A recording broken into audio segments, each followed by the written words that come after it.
जितने बैठे हैं, जितने बैठे हैं, 2 करोड़, 2 करोड़ लोगों की आवाज आनी चाहिए। जोर से बोलो हालेलुया, हालेलुया।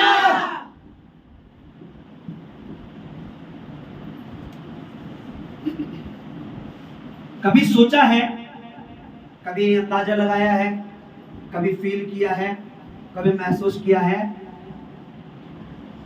कि यीशु मसीह ने कितने साल सेवा की धरती पर? बाइबल के अनुसार कितने? 3 साल।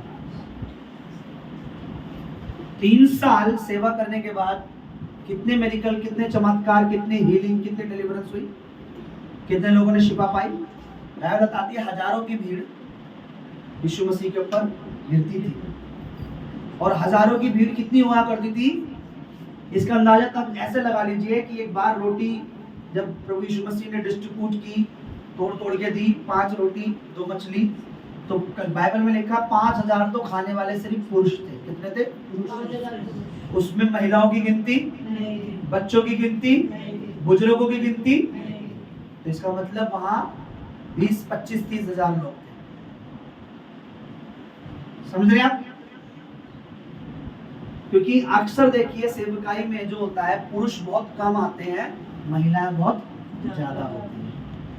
उस समय भी ऐसा ही रहा होगा।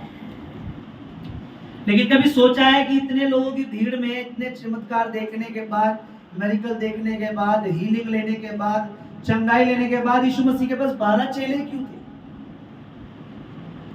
12 ही चेले, 12 शिष्य हैं?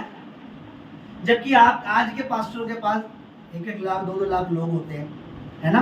होते कि नहीं होते? 12 चेले क्यों थे? 12 में से एक चलिए अंधकार की उसमें आ गया, 11 चेले हुए। इसका रीजन ये है कि यीशु मसीह परमेश्वर का प्योर वचन है। यीशु मसीह कौन है? परमेश्वर का प्योर वचन। प्योर का मतलब होता है जिसमें रत्ती भर भी मिलावट आज भी और पहले के टाइम में भी, यीशु मसीह के समय में भी रही होगी। ऐसा नहीं उस समय भी मिलावट नहीं होगी। समझ रहे? तो यीशु मसीह इतना प्योर, इतना साफ, इतना शुद्ध वचन है जो सबके दिल की तिजोरी में ज्यादा दिन तक नहीं रहा। जिन्होंने यीशु मसीह के वचन को अपने दिल की तिजोरी में, अपने दिल की तिजोरी के अंदर संभाल के रखा, आगे चल के उन्होंने ही प्रभु यीशु मसीह के नाम में बड़े बड़े काम किए। बड़े बड़े काम जिन्होंने संभाल के नहीं रखा, वो भटक गए। क्या उनका नाम आया कभी?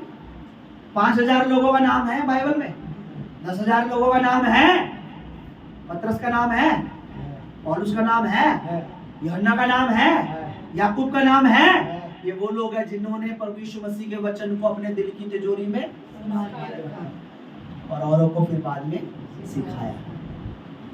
पहले खुद सीखा, दूसरों को फिर सिखाया। हालेलुया। परमेश्वर का कोई भी वचन, परमेश्वर की कोई भी बातें, चाहे वो आज की हो, चाहे हजारों साल पहले की हो, ये तब तक हमारी लाइफ में काम की नहीं है जब तक हम इन पर अमल, इन पर भरोसा और इन्हें अपने दिल की तिजोरी में संभाल के ना रखें। जब हम परमेश्वर के वर्ड पर विश्वास कर परमेश्वर के वचन को अपने दिल में संभाल के रखते हैं, तब ये वचन हमारे लिए महंगे, कीमती मोती। हालेलुया।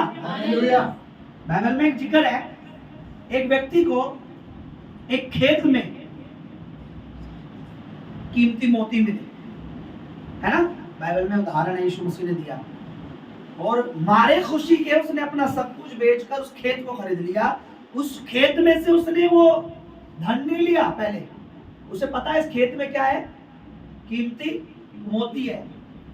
उसने क्या करा, अपने सब कुछ बेचकर उस खेत को ही। ऐसा क्यों किया बताइए? उसने खेत क्यों खरीदा? उसने वो चुरा कर या उसने वो निकाल कर क्यों नहीं लेके गया? उसने खेत क्यों खरीदा? बताइए।